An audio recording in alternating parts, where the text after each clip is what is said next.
Hop, bonjour, bonjour à toutes et à tous. Super content de vous retrouver pour le premier webinaire de la rentrée. Donc on le fait conjointement cette fois-ci avec les équipes d'Omnidoc. Il y a Anaïs qui est avec nous, qui travaille chez Omnidoc, qui est donc l'expert de la téléexpertise. Donc on va beaucoup parler téléexpertise aujourd'hui. Comme vous le savez, on a fait une intégration avec Omnidoc il y a quelques semaines pour vous permettre de faire de la téléexpertise directement dans Ozen. Donc déjà, le temps que tout le monde puisse s'installer, on va vous envoyer quelques petits sondages. Donc vous pouvez y répondre, ça va s'afficher sur votre écran si tout se passe bien. Donc on a 3 petites questions auxquelles vous pouvez répondre directement le temps que tout le monde arrive. Concernant le webinaire, on va essayer de faire court entre 30 minutes et 45 minutes maximum. Donc voilà, n'hésitez pas à poser vos questions également tout au long du webinaire. On a des équipes, que ce soit côté Ozen ou côté Omnidoc, pour y répondre. Et vous pouvez également réagir avec des petits smileys que vous trouverez en bas de votre écran, par exemple avec un petit pouce ou avec des petits cœurs. Voilà. Je vois que Johan a envoyé la première question, peut-être les deuxièmes. Donc je vous laisse y répondre. Ça concerne uniquement la téléexpertise.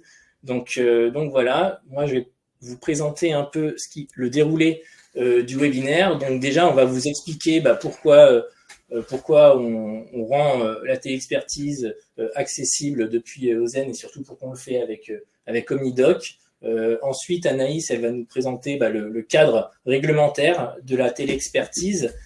On parlera des cas d'usage pour vous en tant qu'infirmiers libéraux, et on va finir par une petite démo pour montrer comment ça marche concrètement dans les applications, dans les logiciels.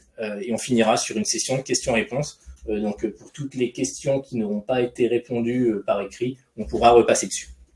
Donc voilà. Donc je vais commencer directement pour vous expliquer pourquoi Ozen et Omnidoc.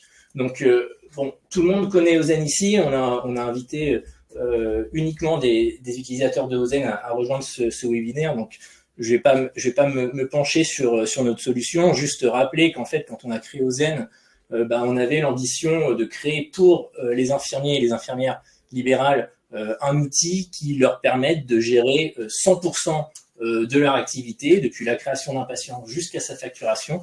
Tout ça grâce à une application mobile, car c'est une application mobile qui leur permet de les accompagner en fait tout au long de la tournée. Donc c'est une solution dans laquelle on peut facilement organiser sa patientèle, planifier ses tournées, effectuer ses transmissions et remplir ses dossiers de soins, et enfin facturer les actes que vous faites au quotidien. Donc voilà, dans cette mission d'avoir un outil, dans cette ambition d'avoir un outil tout en un, on vient aussi intégrer en fait toutes les composantes de l'écosystème dans lequel vous faites partie en fait.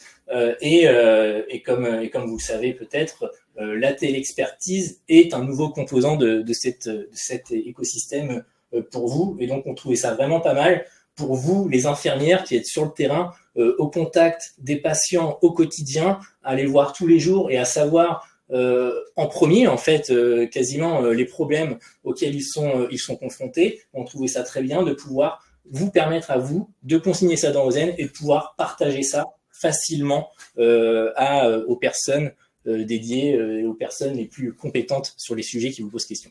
Donc c'est pour ça qu'on a décidé d'intégrer la téléexpertise dans Ozen et qu'on a décidé de le faire avec Omnidoc, parce que Omnidoc, en fait, nous, on les suit depuis pas mal de temps, et je trouve qu'ils ont un peu la même philosophie que nous, c'est-à-dire qu'ils proposent à leurs utilisateurs une solution qui est facile à utiliser, comme nous. Voilà, le but, c'est qu'on prenne plaisir à utiliser un outil, et que si on prend plaisir à utiliser cet outil, forcément, on va l'utiliser du mieux possible, et dans le but de mieux soigner ses patients. Voilà, donc on a vraiment la même vision des choses d'un point de vue logiciel. Et en fait, ça se voit dans les chiffres, tout simplement, parce que Omnidoc, c'est la première plateforme de téléexpertise en France. Ils ont plus de 75 000 professionnels de santé. Nous, on a plus de 18 000 infirmiers sur OZEN et on est tous notés plus de 4,5, 4,8 sur les stores. Donc ça répond vraiment à cette ambition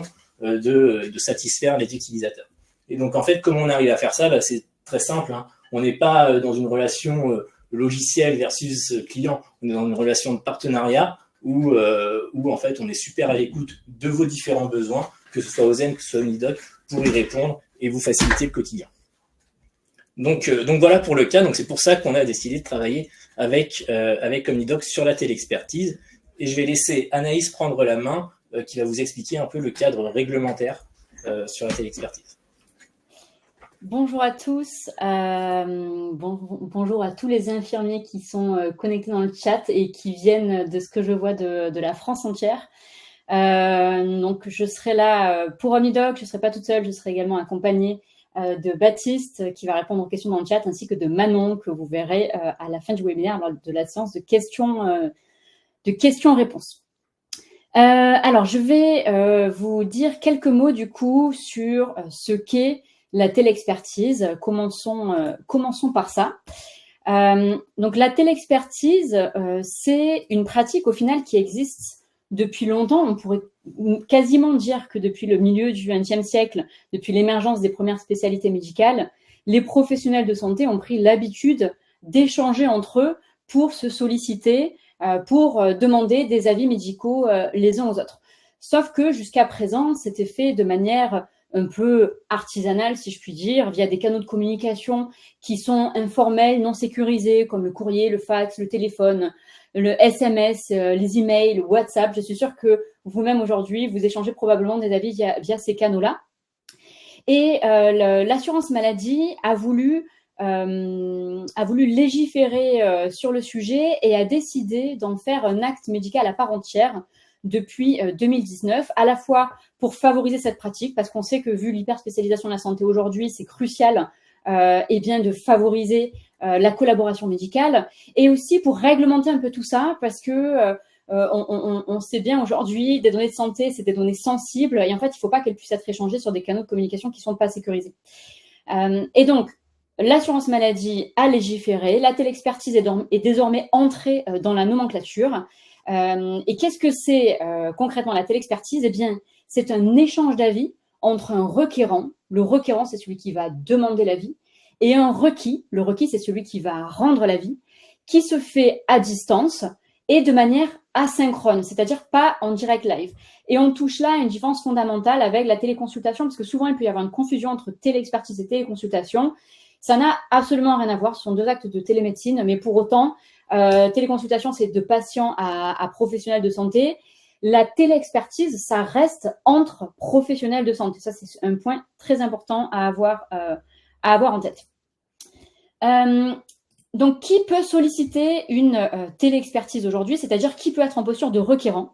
Eh bien, aujourd'hui, depuis avril 2022, tous les médecins, quelle que soit leur spécialité médicale, toutes les sages-femmes, tous les auxiliaires médicaux, kinés, pédicures, podologues, infirmiers évidemment, et tous les autres, ainsi que les pharmaciens, peuvent être requérants d'une téléexpertise, c'est-à-dire demander une téléexpertise. Et à qui est-ce qu'ils peuvent demander une téléexpertise? Ils peuvent le demander aux professionnels médicaux, c'est-à-dire à tous les médecins, encore une fois, quelle que soit la spécialité, donc spécialistes en médecine générale ou hors médecine générale, aux sages-femmes, et je ne l'ai pas rajouté dans la diapositive, mais depuis peu aussi aux dentistes, sauf que ça ne vous concernera pas trop, puisqu'en fait, c'est des cas assez précis. Il faut que ce soit quelqu'un qui travaille dans un EHPAD, notamment, qui demande un avis à un dentiste. Et il me semble que vous êtes plutôt infirmiers libéraux, donc a priori, vous ne travaillez pas forcément dans des EHPAD. Donc aujourd'hui, ça ne vous concerne pas, mais après, peut-être que la téléexpertise pour les dentistes va s'ouvrir. En tout cas, aujourd'hui, sachez que vous, en tant qu'infirmier, vous pouvez solliciter une demande d'avis auprès d'un médecin ou auprès d'une sage-femme. C'est quoi l'intérêt de la téléexpertise pour vous? Il y en a plusieurs. Déjà, ça va vous permettre d'améliorer drastiquement la prise en charge de vos patients. Pourquoi? Puisque grâce à la téléexpertise, vous allez pouvoir accéder rapidement à des avis spécialisés, là où on sait que parfois c'est un peu compliqué, puisque les médecins spécialistes ils sont souvent complètement débordés.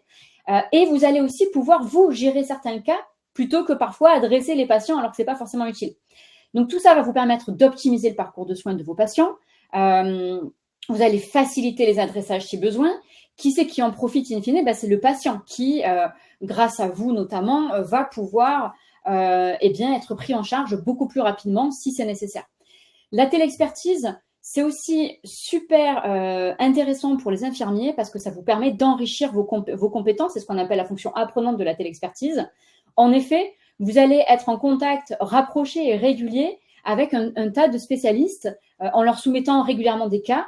Et vous, petit à petit, ça va aussi vous permettre de faire monter vos compétences sur différents sujets auxquels vous n'étiez peut-être pas confrontés, en tout cas de manière aussi régulièrement auparavant. Et le dernier point, qui est un point quand même très important, c'est que vous allez, grâce à la téléexpertise, pouvoir valoriser le temps que vous consacrez à ces demandes d'avis. Et vous allez pouvoir être rémunéré par l'assurance maladie 10 € par demande d'avis, par avis demandé. Là où auparavant, quand vous contactiez un médecin généraliste pour lui demander un avis sur un de vos patients ou un spécialiste, peu importe, vous le faisiez à titre complètement bénévole. Et là, ça va vous permettre de valoriser le temps que vous passez à cette activité. J'en profite pour dire que n'hésitez absolument pas à écrire des questions dans le chat ou dans l'onglet questions. On sera ravis d'y répondre, soit au fur et à mesure, soit à la fin du webinaire pendant la séance de questions-réponses. Qui sont les patients qui sont concernés par la téléexpertise? Il s'agit depuis avril 2022 de tous les patients. Et un point aussi important à avoir en tête, c'est que c'est un acte qui est pris en charge à 100% par l'assurance maladie en tiers payant. C'est-à-dire que vos patients ne vont rien avoir à débourser pour bénéficier d'une téléexpertise. Qui peut coter une téléexpertise? Parce qu'aujourd'hui, pour l'instant, il se produit un certain scénario qui fait que tous les professionnels de santé dont je vous ai parlé plus haut peuvent solliciter une demande d'avis. Mais aujourd'hui, tous ne peuvent pas coter la demande d'avis. Vous êtes du bon côté, on va dire, puisqu'en tant qu'infirmier, vous faites partie des auxiliaires de santé qui, depuis avril 2022, si je ne dis pas de bêtises, peuvent coter leur demande d'avis et être rémunérés 10 € pour ça. Et vous voyez du coup, toutes les autres professionnels de santé sur Mediapo qui peuvent aussi coter leur demande d'avis. Et donc, c'est un acte RQD. Donc, il faut que vous utilisiez la lettre clé RQD. On vous fera une démo un peu plus tard pour vous montrer tout ça. Et vous allez être payé 10 € par avis demandé. Vous avez une limite de 2 avis par patient par an pour pouvoir coter une demande d'avis. Et les requis, donc vous ne pouvez pas être requis, mais en tout cas, les requis, eux, vont coter une lettre clé TE2 et être rémunérés 20 € pour ça. Il y a des cas particuliers, l'infirmier salarié, j'en parlerai pas aujourd'hui parce que ça ne vous concerne pas en tant que libéraux. Et l'infirmier remplaçant, là pour le coup, je pense qu'il peut y en avoir parmi vous. En fait, en tant qu'infirmier remplaçant, vous pourriez tout à fait solliciter des demandes d'avis. Et en fait, pour ça, vous utiliserez le numéro ADELI de votre remplacé. Et quand vous allez coter en son nom, comme vous le faites classiquement pour des soins. Et après, il vous rendra une certaine rétrocession, de manière complètement habituelle, mais en tout cas, vous allez utiliser son numéro ADELI. Pour terminer, il y a quelques règles à respecter quand on fait une téléexpertise. C'est réglementaire, c'est très important de l'avoir en tête. Il y en a 3. La première, c'est d'obtenir au préalable le consentement libre et éclairé du patient. Il faut simplement que le patient soit au courant. Ça peut être un accord oral, il n'y a absolument pas besoin de lui faire signer quoi que ce soit, un écrit ou quoi. Ça peut être un accord oral, en tout cas, il faut que vous le teniez au courant de la démarche. La deuxième condition, c'est d'utiliser un outil sécurisé qui soit conforme au RGPD. OmniDoc est hébergé sur un hébergeur HDS, donc un hébergeur de données de santé, donc on a un outil sécurisé. Sachez que les outils que vous utilisez probablement aujourd'hui, Gmail, WhatsApp, un coup de fil, ce ne sont pas des canaux de communication sécurisés. Si jamais il y a une fuite de données de santé, vous pourriez en être tenu responsable. Et le troisième point, c'est qu'il faut absolument enregistrer un compte-rendu de la téléexpertise dans le dossier du patient. Et c'est quelque chose que je vous montrerai plus tard, mais grâce à OmniDoc, vous allez pouvoir générer automatiquement un compte-rendu de téléexpertise et le mettre dans votre dossier patient chez Ozen. Voilà pour moi. Je laisse la main à Nicolas qui va initier la démo. Alors avant d'initier la démo, je vais d'abord parler un peu des cas d'usage, qu'on peut avoir en tant qu'infirmière concernant la téléexpertise. Donc bon, il y a deux choses à savoir, c'est que la télexpertise, c'est quand même quelque chose qui est relativement récent en général et aussi dans le monde des infirmiers.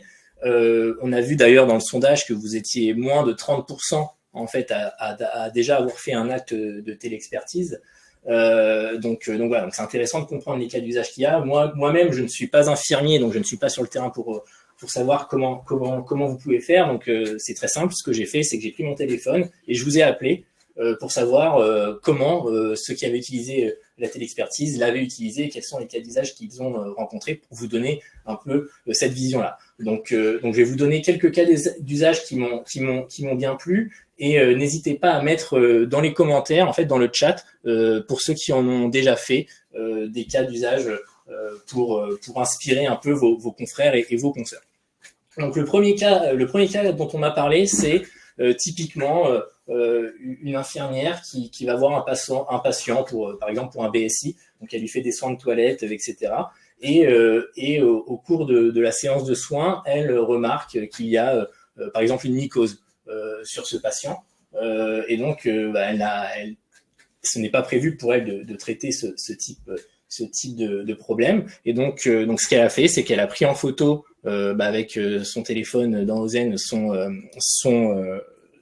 la mycose de son patient, et puis elle a directement envoyé cette information au médecin traitant du patient pour lui demander son avis s'il y avait des soins particuliers à faire, et puis le médecin a pu lui envoyer directement le protocole de soins et l'ordonnance qui va avec. Donc voilà, donc ça c'est un cas comme un autre. Autrement, pareil, il y a un patient pour lequel on donne des traitements et puis on se rend compte qu'il n'arrive plus à ingurgiter ses traitements, etc. Il répond plus bien. Donc là, l'infirmière a profité de la télexpertise pour demander au médecin s'il ne fallait pas le passer en soins palliatifs. Donc voilà, avec tous les éléments qui vont avec. Et enfin, il y a aussi un troisième cas. Donc là, c'est dans l'analyse. En fait, quand on récupère les analyses d'un patient, si on se rend compte qu'il y a des anomalies, donc moi j'ai noté potassium non stable, ne me demandez pas ce que c'est, je ne le comprends pas moi-même, mais en tout cas si vous identifiez un problème dans les relevés d'analyse de vos patients, vous pouvez très bien les transmettre au médecin pour savoir s'il faut adapter le traitement en fonction de ça. Donc voilà, donc ces trois cas parmi les autres, n'hésitez pas vraiment à les mettre dans le chat pour inspirer vos confrères et vos consoeurs.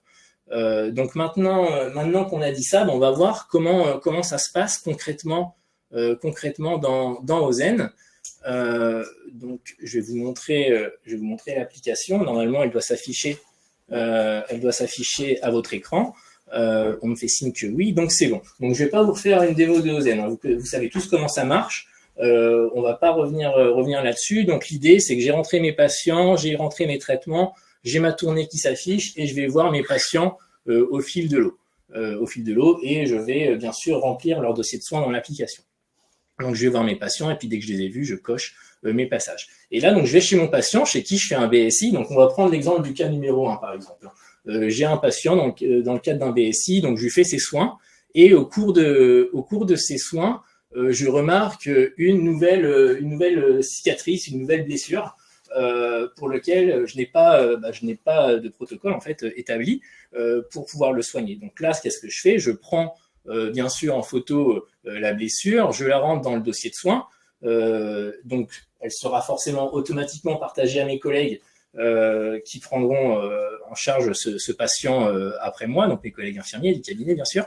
Et voilà. Et donc là-dessus, si je pense qu'il me faut un avis du médecin généraliste, je vais tout simplement cliquer sur ce petit bouton d'action rapide qui me permet de faire plein de choses et entre autres de me connecter sur OmniDoc.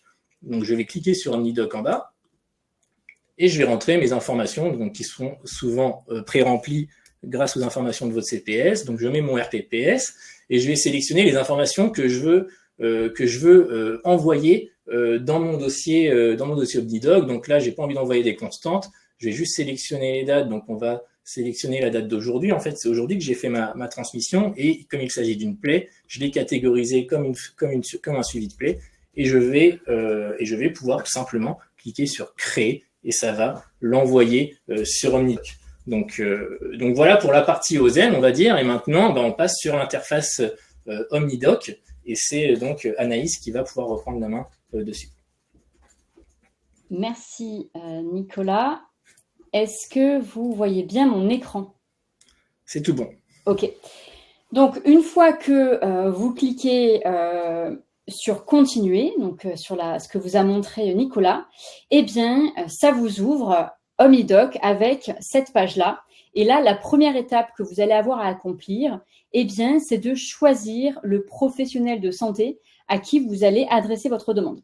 Alors ça, c'est la page qui s'ouvre si vous êtes inscrit à OmniDoc et deux, à ce moment-là, connecté sur OmniDoc. Il est possible qu'à ce moment-là, que vous ne soyez pas encore inscrit à OmniDoc ou qu'à ce moment-là, vous ne soyez pas connecté à OmniDoc. Dans ce cas-là, c'est cette page-là qui va s'inscrire. Et donc, il faudra que soit vous vous inscriviez à OmniDoc ou que vous connectiez à OmniDoc.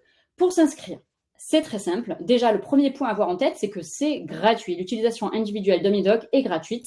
Donc, dès aujourd'hui, si vous n'êtes pas inscrit sur OmniDoc, vous pouvez vous y inscrire gratuitement et vous pourrez utiliser OmniDoc à titre gratuit, quel que soit le nombre de téléexpertises que vous sollicitez. Nous, ce sont les réseaux de téléexpertise, donc plutôt les hôpitaux qu'on va faire payer.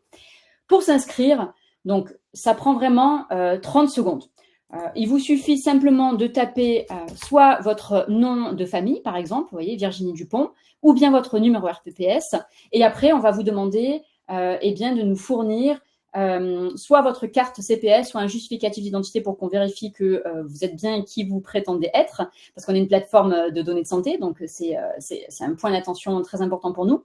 Ou alors, vous pouvez tout à fait, on est connecté avec Pro Santé Connect, donc vous pouvez tout à fait vous connecter via ICPS. Donc sur Pro Santé Connect, c'est beaucoup plus rapide et c'est beaucoup plus simple et l'inscription se fera automatiquement, madame. Donc, en tout cas, gardez en tête que 1, c'est gratuit et 2, pour vous inscrire, ça prend 2 secondes. Il vous suffit de vous laisser guider et de suivre les étapes. Vous pourrez faire le test après le webinaire. Et donc, vous vous inscrivez ou alors, si vous êtes déjà inscrit mais qu'à ce moment-là, vous n'étiez pas connecté à OmniDoc, eh bien, vous vous connectez et il vous suffit juste de mettre votre mail, votre mot de passe. Vous allez recevoir un code sur votre téléphone portable parce que, encore une fois, c'est une obligation réglementaire comme on est une plateforme qui héberge les données de santé. Et là, vous allez de nouveau arriver sur cette page-là. Donc, dans tous les cas, vous allez arriver sur cette page-là, soit directement si vous êtes déjà connecté et inscrit à OmniDoc, soit en passant par la page que je viens de vous montrer juste avant si vous ne l'étiez pas. Et donc, comme je vous le disais, la première étape, c'est vraiment de choisir le professionnel de santé à qui vous allez adresser votre demande. Là, par exemple, dans mes contacts, eh bien, j'ai Dr Guillot. Donc, je pourrais tout à fait choisir d'adresser ma demande à Dr Guillot. Ou alors, par exemple, votre patient a un autre médecin traitant, donc vous pouvez le rechercher en tapant ici son nom, par exemple Aurélie Repos, si c'est à elle que vous souhaitez adresser votre demande. Sachez que si le médecin, parce que j'ai vu qu'il y avait cette question-là dans le chat, si le médecin n'est pas inscrit sur OmniDoc, dans tous les cas, nous, on est connecté avec l'annuaire santé, donc vous allez forcément retrouver son nom ici en le tapant. Et là, ce qu'il faudra que vous fassiez, c'est que vous remplissiez toute la demande. Donc, je vais vous montrer comment on fait, que vous l'envoyez et seulement après, il y aura une petite manip à faire pour envoyer une invitation au médecin pour qu'il s'inscrive sur OmniDoc. Mais ça, je vous le montrerai juste après. Donc, ça, c'est le cas où vous connaissez le nom du médecin ou du professionnel médical à qui vous souhaitez envoyer votre demande. Il pourrait éventuellement y avoir un cas où, par exemple, vous avez besoin d'envoyer une demande à un dermato, mais vous n'avez pas encore dans votre carnet d'adresse un dermato qui pourrait vous répondre. Et dans ce cas-là, vous allez pouvoir passer par l'annuaire santé d'OmniDoc. Et donc, l'annuaire santé, il est géolocalisé par rapport à votre lieu d'exercice et il va vous permettre eh bien, de rechercher tous les professionnels de santé qui sont inscrits sur OmniDoc autour de chez vous. Là, je suis sur un environnement de test, donc il n'y a pas tout le monde. Sur l'application, il y en a beaucoup plus, mais en tout cas, vous pouvez voir à quoi ça ressemble. Donc, vous voyez les points bleus, ça, ce sont des professionnels de santé qui sont inscrits à titre individuel, que vous pouvez solliciter directement. Ou bien, les points rouges, eh bien ça, ce sont des réseaux de téléexpertise. C'est quand un établissement de santé, comme par exemple une clinique ou un établissement hospitalier, par exemple, a décidé de déployer un réseau de téléexpertise sur OmniDoc. Et vous allez pouvoir solliciter l'un comme l'autre. Par exemple, vous pouvez solliciter psychiatre, pourquoi pas Dr Rose si vous avez besoin d'un avis en psychiatrie. Et donc, c'est Dr Rose qui va recevoir directement votre demande et qui va vous répondre.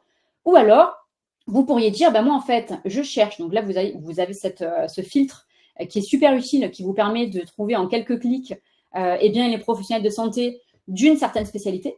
Et là, par exemple, vous voyez qu'il y a l'hôpital privé de Provence, apparemment, dans le service dermato, on peut regarder ici, dans le service dermato et sur OmniDoc. Et donc là, vous pourriez aussi tout à fait envoyer une demande au service dermato de cette clinique. Et c'est l'un des dermatos du service qui va vous répondre. Donc, vous avez vraiment ces deux possibilités-là. Pour info, vous avez aussi accès à des réseaux nationaux. Donc, sur la vraie application, il y en a beaucoup plus. Qui sont des réseaux donc accessibles à l'échelle de la France entière, qui proposent souvent une surspécialité. Par exemple, les 15-20, c'est un établissement spécialisé en ophtalmologie, mais bon, pour le coup, qui est ouvert qu'aux ophtalmos. Mais en tout cas, ça pourra surtout vous être utile. Ce qui pourra surtout vous être utile, c'est le panel OmniDoc, puisque en fait, on a référencé ici plusieurs médecins utilisateurs sur une quinzaine de spécialités, il y en a beaucoup plus en vrai, qui souhaitent rendre leur expertise pour tous les professionnels de santé de France. Et ça, c'est une solution qu'on veut proposer pour des professionnels de santé qui n'auraient pas des médecins de certaines spécialités à proximité de chez eux. Donc, ça peut vous donner une solution quand même pour avoir accès à une expertise. Mais nous, on préconise évidemment toujours de d'abord regarder qui sont les professionnels de santé inscrits autour de chez vous, parce que si derrière, il y a une prise en charge qui est nécessaire, vous n'allez pas demander à votre patient de traverser la France entière. Donc ça, l'annuaire OmniDoc, c'est une solution très utile quand vous n'avez pas en tête le nom d'un médecin pour trouver un médecin qui est directement inscrit sur OmniDoc. Mais donc, revenons à ma demande initiale. Donc là, depuis Ozen, vous avez initié une demande de téléexpertise pour votre patient, Harry Potter. Et nous, donc là, je suis sur le compte de Madame Pomme-Fraîche, donc infirmière d'Harry Potter. Et là, vous pourriez, Madame Pomme-Fraîche a envie d'envoyer sa demande d'avis à Dr Guyot. Je vais la sélectionner. Là, vous voyez que ici, il y a déjà le dossier de soins qui a été mis en pièce jointe, qui vient d'Ozen. Donc ça vous permet de gagner beaucoup de temps. Et en plus de ça, toutes les infos du patient, donc d'Harry Potter, elles sont déjà saisies ici, puisqu'en fait, vous les aviez saisies d'Ozen, sur Ozen. Et en fait, nous, on est connecté avec Ozen. Donc, ça va vous permettre d'économiser, si je puis dire, ces deux étapes. De ne pas saisir les infos du patient et en plus de ne pas avoir à retrouver les pièces jointes dans Ozen pour les mettre sur OmniDoc, puisqu'en fait, elles seront directement attachées à votre demande. Et en plus de ça, nous, une fonctionnalité qu'on fournit chez OmniDoc, c'est qu'en fait, on vous met à disposition l'historique de toutes les téléexpertises qui ont été faites pour ce même patient. Donc, pour Harry Potter, il y a déjà 2 demandes de téléexpertise qui ont été adressées à Dr Legrand et à Dr Guillot. Vous, du coup, la seule chose que vous allez avoir à faire, c'est de saisir votre demande. Donc, vous avez un champ de texte ici. Et donc, hop, je vais, moi, copier-coller mon texte. Bonjour, Dr Guillot, j'ai observé cette plaie chez votre patient, Monsieur Potter. J'aurais voulu avoir votre avis concernant les soins à apporter.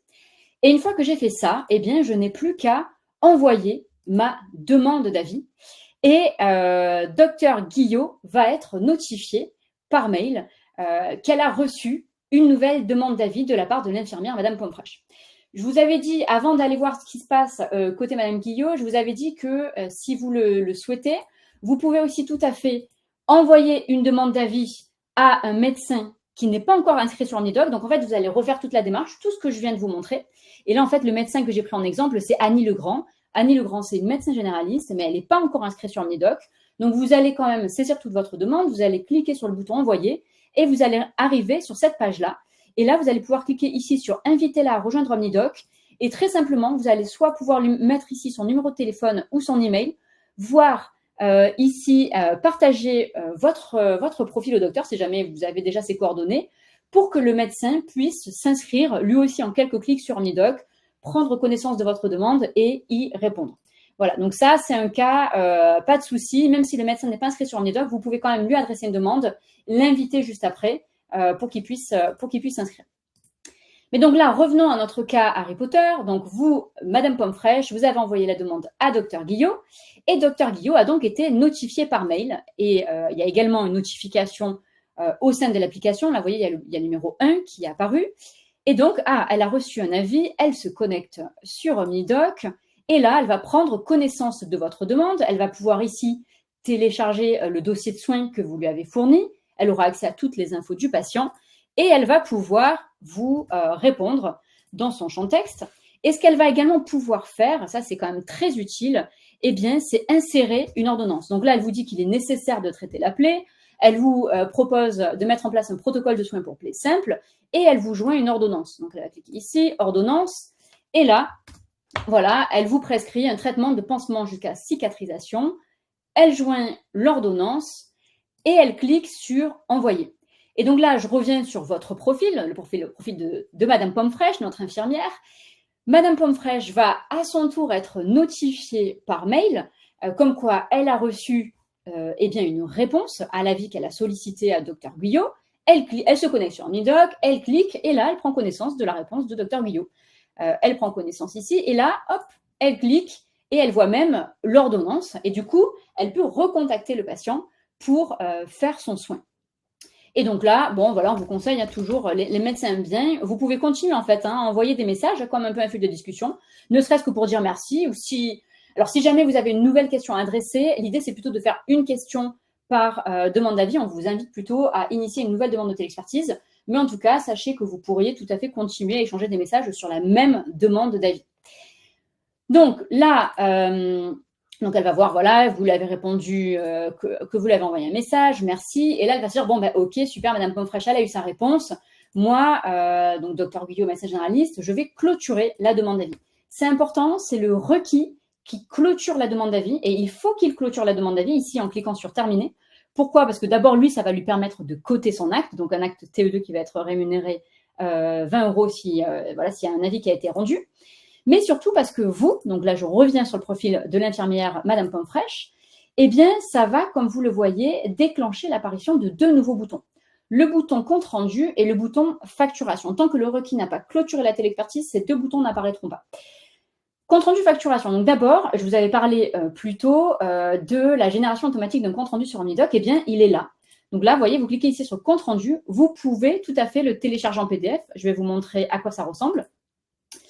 Donc là, il est en cours de téléchargement. Et là, normalement, vous voyez toujours mon écran. En fait, ce compte rendu, il va concaténer toutes les informations qui ont été échangées durant la télexpertise. Donc les informations du patient, du requérant, de l'expert, tous les messages que vous avez échangés, mais également toutes les pièces jointes que vous avez associées à la demande et même l'ordonnance que vous aura envoyée Dr Guillot. Et ce compte rendu, donc là, par exemple, je l'ai téléchargé sur mon ordinateur. Donc, vous pourrez tout à fait le télécharger sur votre ordinateur et après le mettre dans le dossier patient correspondant donc d'Harry Potter sur Ozen. Ou alors, vous pouvez aussi, si ça vous intéresse, vous l'envoyer sur MS Santé, si vous avez une messagerie MS Santé, voire l'envoyer à un correspondant. Par exemple, si vous demandez un avis, par exemple, à un spécialiste en médecine générale, par exemple un dermato, mais que vous avez envie de mettre le médecin généraliste traitant, le médecin traitant dans la boucle, vous pourriez aussi tout à fait décider d'envoyer le compte rendu au médecin traitant pour qu'il soit tenu au courant de ce qui s'est passé. Donc ça, c'est pour la partie compte rendu. Super important, n'oubliez pas, c'est une obligation réglementaire de la télexpertise. Si jamais vous avez un contrôle de l'assurance maladie, c'est ce qui va concrétiser d'une certaine manière la bonne réalisation de cet acte de télexpertise. Le deuxième bouton qui va apparaître, eh bien, c'est le bouton facturation. Donc là, il faut d'abord saisir son logiciel de santé, par exemple, hop, Ozen. Et là, nous, ce qu'on va faire, c'est qu'on va vous mettre à disposition les informations qui vous seront nécessaires pour coter dans Ozen. Mais ce qu'il faut vraiment que vous ayez en tête, c'est que la cotation, elle ne s'effectue pas sur OmniDoc. Pour coter votre demande d'avis, il faut que vous alliez sur Ozen. Par contre, nous, on va vous faciliter le travail en vous mettant à disposition toutes ces informations-là. Par exemple, quand vous cotez une demande d'avis, vous avez besoin du numéro ADELI du requis, et bien là, on vous le met à dispo sans que vous ayez à le chercher. Vous cliquez, hop, et là, il est copié. Et donc, vous pourriez avoir tout à fait deux onglets ou deux fenêtres ouvertes en parallèle, d'un côté OmniDoc, de l'autre côté Ozen, et comme ça vous permet de copier-coller assez facilement les demandes depuis OmniDoc sur Ozen. Mais voilà, je vais du coup laisser cette fois-ci la parole à Nicolas qui va vous montrer comment la facturation se passe sur Ozen pour une demande d'avis. Désolé, j'avais le micro coupé. Merci beaucoup Anaïs. Donc effectivement, maintenant on va revenir sur la partie Ozen. Donc à savoir que comme ça a été dit, une fois que j'ai fait ma demande sur OmniDoc, je récupère mon compte rendu, mon ordonnance sur OmniDoc. Donc aujourd'hui, ces éléments-là, vous allez pouvoir les réintégrer donc manuellement dans Ozen. Et comme vous savez qu'on aime faire les choses bien, mais qu'on les fait aussi dans l'ordre, en fait, cette action, elle pourrait être faite automatiquement si on en ressent un besoin de votre part. Donc aujourd'hui, vous allez pouvoir télécharger les éléments et les remettre dans Ozen, mais demain, en fait, aussi bien les comptes rendus, les ordonnances que la facture en elle-même pourra être générée automatiquement dans Ozen. Donc je vous montre comment ça marche à partir du moment où vous avez récupéré les éléments. Donc pour par exemple facturer votre acte. Donc c'est très simple, hein, vous retournez dans le dossier du patient et vous y avez intégré du coup le compte rendu de téléexpertise. Donc vous allez tout simplement, pour pouvoir le facturer, créer un planning de soins. Donc sur une seule journée, hein, bien sûr, que vous allez appeler téléexpertise. Vous allez pouvoir y renseigner la cotation RQD, qui vaut du coup, comme on l'a dit tout à l'heure, 10 €, et y intégrer en tant qu'ordonnance, en fait, le compte rendu de téléexpertise, pour lequel vous allez mettre la date de la téléexpertise et le requis. Si je me trompe pas, donc le médecin à qui vous avez fait la demande. Donc à partir de là, c'est comme toutes les autres actes, hein, vous allez pouvoir le cocher dans votre tournée et facturer ça depuis votre application sans le moindre souci. Donc voilà, donc ça reste assez simple. Donc aujourd'hui, voilà, ce qu'il faut comprendre, c'est que Ozen envoie toutes les informations nécessaires dans OmniDoc pour vous faciliter vraiment la saisie et la demande auprès des spécialistes, des experts. Et au moment de facturer, vous allez récupérer les éléments et les mettre à disposition dans Ozen. Et demain, si on en ressent vraiment le besoin et qu'il y a un bon usage de cette fonctionnalité, on pourra vous faire ça de façon tout à fait automatisée. Donc voilà pour la démo. J'espère que c'était très clair pour vous. On arrive à la fin du webinaire. Ça fait combien de temps? Ça fait 39 minutes, donc on est parfait dans le timing. J'ai vu qu'il y avait pas mal de questions qui avaient été déjà répondues sur le chat. Je ne sais pas s'il y en a d'autres ou s'il y en a qui méritent d'être répondues de vive voix. Je vais laisser pour ça Anaïs décider, parce que c'est essentiellement des questions sur la téléexpertise et ils sont bien sûr bien mieux placés que moi pour y répondre. Donc voilà. Et Manon aussi, si tu veux monter sur scène. Mais Manon et Baptiste, j'ai vu, ont répondu à énormément de questions déjà. Je tiens juste à corriger. Merci Baptiste, d'ailleurs, tu as corrigé. J'avais dit 2 téléexpertises par patient par an. C'est une erreur. C'est bien 4 téléexpertises par patient par an. 2 téléexpertises, c'est pour les pédicures podologues et pour les masseurs kinésithérapeutes. Donc cela ne vous concerne pas. Un autre point, j'ai vu un message dans le chat qui est un peu erroné. Donc je tiens à le corriger parce que ce n'est pas juste. Il est écrit qu'il y a un justificatif dans OmniDoc que le patient doit signer. Alors, comme je vous l'ai dit, hein, pour la téléexpertise, c'est une obligation réglementaire d'informer le patient de la demande que vous allez faire, mais ce consentement peut être oral. Il n'y a pas d'obligation de faire signer quoi que ce soit. Nous, en fait, on vous met sur OmniDoc à disposition un formulaire si jamais vous êtes plus à l'aise pour le faire signer, pour avoir un accord écrit, mais c'est absolument pas une obligation, c'est plus pour vous faciliter les choses. Et Manon, toi qui as suivi toutes les questions, je ne sais pas si tu veux revenir sur certains points. Bonjour à tous. Écoute, je crois qu'on a répondu à tous, sinon faites-nous signe, mais il me semble qu'on a répondu à tout au fur et à mesure. Ok, très bien. Moi, j'ai en profité, j'ai vu certaines questions dans le chat, donc ça me permet de rebondir dessus et d'expliquer un peu. Donc en fait, OmniDoc, c'est quelque chose qui est gratuit pour les infirmiers, qui vous permet d'être rémunéré en posant vos questions. Et Ozen, vous savez, il y a une partie gratuite, une partie avec d'autres fonctionnalités qui sont payantes. Pour l'instant, on a décidé de laisser OmniDoc ouvert à tout le monde. Vous savez que le but d'Ozen, en temps gratuit, c'est de pouvoir rendre service à un maximum d'infirmiers partout en France et de pouvoir découvrir tout un éventail de possibilités. Donc pour l'instant, vous pouvez tout à fait utiliser OmniDoc gratuitement. Donc ça, c'est vraiment quelque chose qui est très important pour nous et qu'on veut que vous sachiez. Et je voyais effectivement que vous dites certains commentaires qui disent oui, en fait, j'en ai déjà fait de la téléexpertise, sauf que c'était pas vraiment considéré comme de la téléexpertise. Et c'est ça vraiment qu'on veut mettre en lumière aujourd'hui. C'est qu'en fait, la téléexpertise, c'est pas une révolution de votre façon de travailler, mais c'est juste une normalisation où en fait, vous allez pouvoir vraiment effectuer votre travail dans un cadre et non plus comme on l'a dit au début, par email, par appel, par SMS, etc., etc. Et donc en plus de ça, comme c'est dans un cadre, forcément, votre travail est rémunéré pour ce que vous faites, et donc c'est un double avantage, pour vous, et ça a même un avantage pour votre patient, qui obtient vraiment des éléments de réponse beaucoup plus rapidement.